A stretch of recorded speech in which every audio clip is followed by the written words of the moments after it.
Hi guys, welcome back to my channel Lush Gardener. So today was not a very good morning for me because if you remember I had made this hanging planter. Basically this was a recycled planter. It was made out of a metal cookie box and a lot of you guys really liked the planter. I had got a lot of DMs, also a lot of people commented that they really liked the planter. I had used some ruby necklace, burro's tail and some crassulas. A lot of you guys really liked the planter.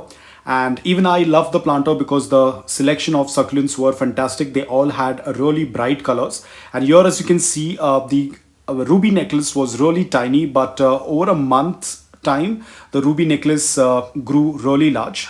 The burro's tail usually takes a lot of time for them to grow. They are little slow growers compared to the ruby necklace. So as the painting was going on, I thought let's be a little bit safe. So I took it out from the place where it was hanging and I just placed it in the corner, so that there's no paint that is going to fall on it or nobody tends to drop it down. And that was the biggest mistake that I did because the place where I kept it, someone just knocked it off. So the moment I woke up and I seen this, that there are so many pieces, it was completely shattered. And this is the planter, or was the planter. You can see this was the metal container. You can see the cookie box container. So I had put some good amount of concrete on it and had covered it up, and it is completely destroyed.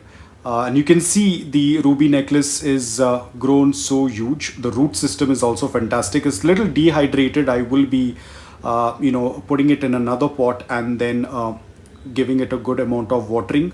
So as you can see, it is extremely dehydrated. Usually the leaves are supposed to be plump. They have wrinkles. And also there is a little bit of the paint on the leaves, but I will be repotting it tomorrow any which ways. Now guys, in my garden, nothing goes to waste. As you can see, all the pieces have been shattered. Now these pieces is something that I'm going to collect. I won't be throwing these pieces out because as you can see, they are very flat and they can easily can be used for covering the drain hole. So I think something is better than nothing. So I'm going to use this, I'm going to collect it and keep it aside, and whenever I am repotting any succulents, I can use these flat pieces on the drain hole. So guys, that's all about it. I will definitely make a video on when I will repot these succulents in a new planter. I'll have to basically make another planter. So guys, until then, take care, stay safe, bye bye.